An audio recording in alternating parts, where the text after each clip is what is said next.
Hey guys, welcome to this analysis. I thought I would just cover the dollar against the Japanese yen with very good reason. As you'll know, just a bit of a rundown.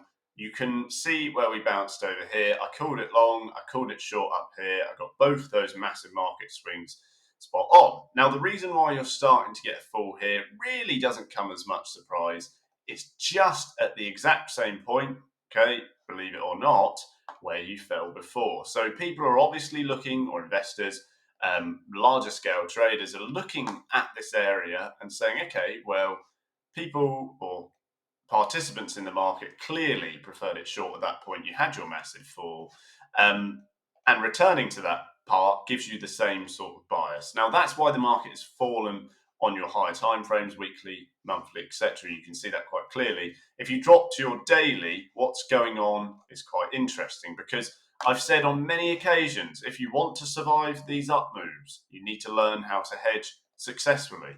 Okay, you can see there's various times where the market bumps down and then continues up. You could have longed these areas, and the picture is exactly the same, because if you do that, you're collecting gains as the market goes up. It's like an artificial stop loss.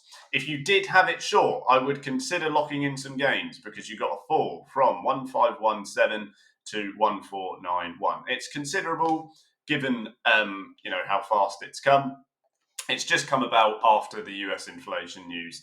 It's now pulling the markets down. People don't want those dollars. They're more concerned with their Japanese yen. There's quite a bit of rhetoric, fairly laid back, to be honest, blasé approach from the Bank of Japan. I would say if you do get some drastic news, you will end up getting nearer this moving average and ultimately probably nearer here. And for me, these are designated areas to start to buy, but I would only do it lightly early on, because hitting a 20 moving average gives you an idea that the market hasn't really pulled back in an enormous way.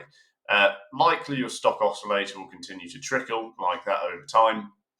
So I would say if you're going to buy this and you're a scalp trader, do it very, very lightly. If you want to trade it further, continue that kind of bias.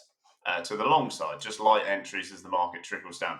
I don't think particularly you're going to break through all in one go. I don't think it's going to fly down just yet, all at once. I think it will go over time, but you can see there's various areas of support and resistance. So it's going to cause that tiptoeing move down that you saw up, perhaps. Ultimately, like I said, probably get nearer this level here. And you could re-enter long. If you're an investor looking for long-term long zones, that would be for you. Thanks for watching, guys. Hope that helps. Don't forget to get my free training. It's underneath this video. See you in the next one.